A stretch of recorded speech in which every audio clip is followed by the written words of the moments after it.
So, first of all, how are you all? जोर से, how are you all? Okay, fine. First of all, very very highly thankful for this type of respect. आज teachers day है, आप सब जानते हो, ठीक है? तभी आप सभी यहाँ पर प्रेजेंट हो। आप सबकी प्रेजेंस यहाँ पर सभी की, मेरे एक बार कहने के बाद आप सभी की प्रेजेंस मायने रखी है। गिफ्ट है गिफ्ट नहीं है वो तो बहुत ज़्यादा बाद की बात है। सबसे पहले आप सबकी मुझे प्रेजेंस जो अच्छी लगी है, सबसे ज़्यादा ये मायने रखेगी, ठीक है? क्योंकि जो पढ़ाई है, आपका एजुकेशन है, वो तो हर रोज़ आप लोग करते आ रहे हो, लगातार सुबह से शाम लगे रहना, पहले स्कूल में फिर ट्यूशन्स पर लगातार पढ़ते रहते हो। लेकिन कुछ डेज ऐसे भी होने चाहिए जब कुछ अलग किया जाए अपनी एजुकेशन के साथ, बिकॉज आप लोग आगे चल के भी कुछ भी करोगे, कुछ भी, कोई भी कैसा भी कार्य करे, कोई जॉब करे, कोई अपना खुद का बिजनेस करे, कुछ भी करोगे लाइफ में, लेकिन आप ध्यान से इस चीज को रियलाइज करना कि the ultimate purpose of your life is to be happiness. Am I right? क्योंकि अंततः जाकर के सबको क्या चाहिए? हैप्पीनेस चाहिए, खुशी।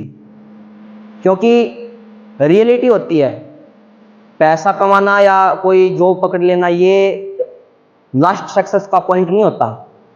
लास्ट सक्सेस पॉइंट होता है खुशी होना, और अंततः जाकर के किसी चीज से खुशी मिलती नहीं है।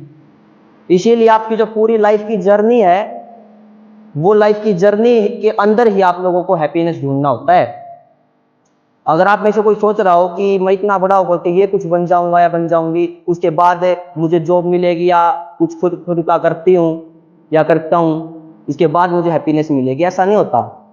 आपकी जो लाइफ की जो जर्नी है वो ही हैप्पीनेस होती है, अगर उसको बनाया जाए तो हैप्पी। M I right? बताओ क्या सही हूं मैं?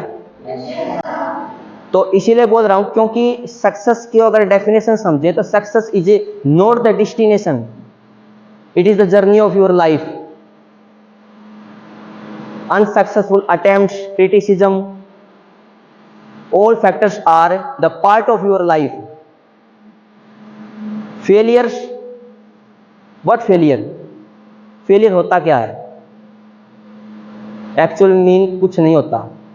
जो सक्सेस है ना, वो एक जर्नी है आपकी लाइफ का, एक पार्ट है, एक अंत एक डेस्टिनेशन नहीं होता कि इस अंत पॉइंट पर आपको ये कुछ हासिल हो गया तो आपने सक्सेस प्राप्त कर ली है। क्योंकि अंत तक कुछ भी हो, लेकिन अगर आपकी जर्नी जो है वो बेस्ट रहती है तो सबसे ज़्यादा खुशी की बात सबसे बड़ी यही है। जिस तरीके की आपकी स्टूडेंट्स लाइफ है, उसके बाद यंग एज में आओगे, कुछ ना कुछ काम करने की कोशिश करोगे, कोई अच्छा है जैसा भी है काम, आपको छोटा लगता है, कोई बड़ा लगता है, लेकिन हर एक काम में किसी भी व्यक्ति को देखना आप लाइफ में, चाहे वो बहुत बड़ा आईएएस की पोस्ट लेके बैठा हो या बिल्कुल एक नॉर्मल जॉब करता हो, अगर वो खुश नहीं है ना, तो उसने सच्ची में कुछ भी सक्सेस नहीं कर रखा है। अगर वो खुश नहीं है, हैप्पी नहीं है, तो वो, इसीलिए एट लास्ट पॉइंट हैप्पीनेस नहीं होती, आपकी पूरी लाइफ की जर्नी ही आपका हैप्पीनेस होता है। ओके? क्योंकि सक्सेसफुल पीपल से यूज करते हैं फेलियर्स को एज ए स्टेपिंग स्टोन अपने रास्ते के ऊपर। फेलियर्स एक स्टेपिंग स्टोन होता है आगे स्टेप्स रखने के लिए।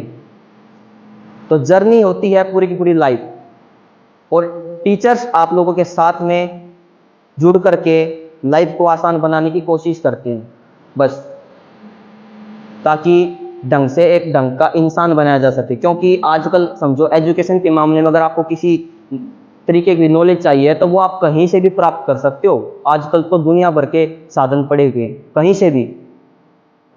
लेकिन ढंग का एक इंसान किसी को बनना है, वो आज का एक ही मोटिव रहता है बस, कि हम होमो सैपियंस जो हैं वो इंसान कब बनेंगे।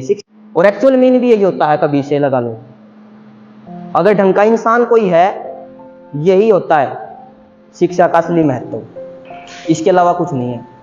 अगर इंसान नहीं बन पाया और बहुत सारी नॉलेज गेन कर रखी है तो उसने कुछ भी गेन नहीं किया अपनी लाइफ में, कुछ अचीवमेंट नहीं है, वो लाइफ में कभी हैप्पीनेस को प्राप्त नहीं कर पाएगा। बहुत कुछ प्राप्त कर ले बेशक चाहे, हैप्पीनेस नहीं मिलेगी उसको।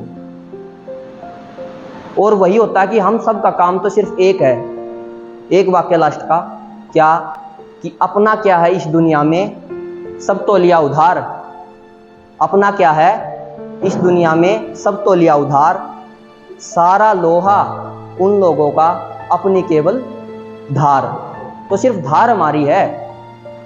आप लोग किस तरीके के लोहे जैसे मजबूत हो वो आप लोगों पर डिपेंड करता है, आप किस तरीके से बनोगे चल के आगे, क्योंकि हमारा काम सिर्फ धार लगाना होता है।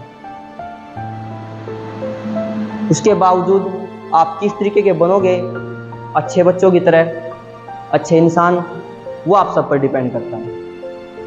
सो इन्हीं कुछ लाइनों के साथ एट लास्ट सिर्फ यही कहना चाहूँगा कि this moment is unforgettable for me.